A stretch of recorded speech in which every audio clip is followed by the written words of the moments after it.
देवता 1978 की भारतीय हिंदी भाषा की फिल्म है जिसका निर्देशन एस रामनाथन ने किया है। फिल्म में संजीव कुमार और शबना आजमी मुख्य भूमिका में है। ये तमिल फिल्म जाना ओली की रीमेक है। अपनी एक गांव का अनाथ अपनी प्रेमिका से शादी करता है, लेकिन प्रसव के दौरान उसे खो देता है। वो अपना सारा प्यार और भक्ति अपनी बच्ची मेरी पर बरसाता है। मेरी को एक प्लेबॉय शेखर से प्यार हो जाता है और जब वो उससे शादी करने से इनकार कर देता है तो टोनी उससे मिलने जाता है, लेकिन उसे मृत पाया जाता है। इसके बाद टोनी को गिरफ्तार कर लिया गया है और उसे आजीवन कारावास की सजा सुनाई गई है, लेकिन वो हिस्सा से भाग गया है। वर्षों बाद जब टोनी तरुण कुमार गुप्ता के रूप में लौटता है तो मेरी खुश और राहत महसूस करती है। दुर्भाग्य से टोनी को अब निर्णय लेना होगा कि उसे फिर से भागना या गिरफ्तारी और कारावास का सामना करना है।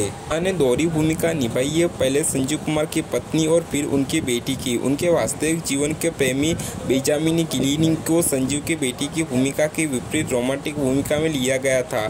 फिल्म के दूसरे भाग में शबाना एक किशोरी सारिका की मां की भूमिका निभाएगी। इस प्रकार उनके पास अपनी बहुमुखी प्रतिभा दिखाने की पर्याप्त गुंजाइश थी और वह भी एक व्यवसायिक फिल्म में।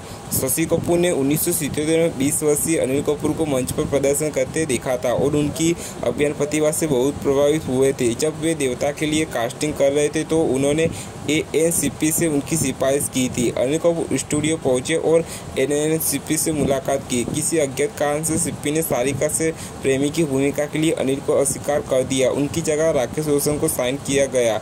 दिन में कुछ देर के लिए संजीव कुमार और श्रीराम लागू के बीच में एक इमोशनल सीन शूट किया गया था, लेकिन फिल्म में यह सीन सिर्फ 2-3 मिनट का था। इस सीन को करते समय श्रीराम लागू को ढेर सारी गिलोसिन का इस्तेमाल करना पड़ा था, जिससे उनकी आंखें सूज गई थी। शत्रुघ्न सिन्हा को यह फिल्म ऑफर की गई थी, लेकिन यह पुलिस अधिकारी की भूमिका के लिए थी। शत्रुघ्न इस बात पर जोर देते रहे कि वह संजीव कुमार की मुख्य भूमिका निभाएंगे। अंततः डैनी रेंजोपा को पुलिस अधिकारी की भूमिका के लिए साइन किया गया।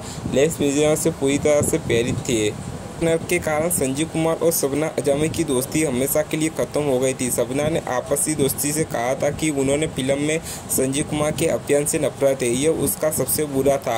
इस पर संजीव को बुरा लगा और उन्होंने इसे निजी तौर पर ले लिया। शबना ने उनसे कहा कि वह उनकी प्रशंसा के रूप में बात कर रही है, बस इतना ही। संजीव को उसकी टिप्पणी का असली कारण पता था।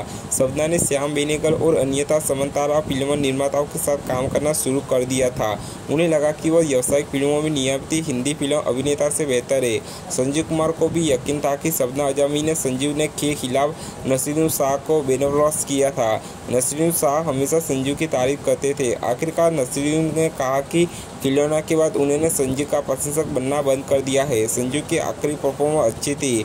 आदि देवता की शूटिंग के दौरान हालत और भी खराब हो गए थे। वे क्लाइमैक्स सीन शूट कर रहे थे और संजीव कुमार जोर जोर से चिल्ला रहे थे। शबना ने अपने हेयर ड्रेसर से जरिए संजीव को अपनी आवाज़ धीमी करने का संदेश भेजा था। ये उनके प्रदर्शन को और अधिक वास्तविक बना देगा। संजीव फिर फूट पड़ा। यहाँ शबना उन्हें अभियान का प्रशिक्षण देने की कोशिश कर रही थी। संजीव ने कहा कि देवता दक्षिण के निर्माताओं द्वारा बनाई गई थी, जो जोरदार प्रदर्शन चाहते थे, लेकिन उसे उसका हस्तक्षेप पसंद नहीं आया। उन लोगों ने यह भी कहा कि शबना के साथ काम करने वाले राजेश खन्ना ही उन्हें संजीव के खिलाफ होने के लिए प्रभावित कर रहे थे। संजीव और राजेश की भी वर्षों से नफरत था। एक लंबा इतिहास था। नमकीन की शूटिंग के दौरान भी शबना और संजीव एक दूसरे से काफ़ी दूर रहते थे।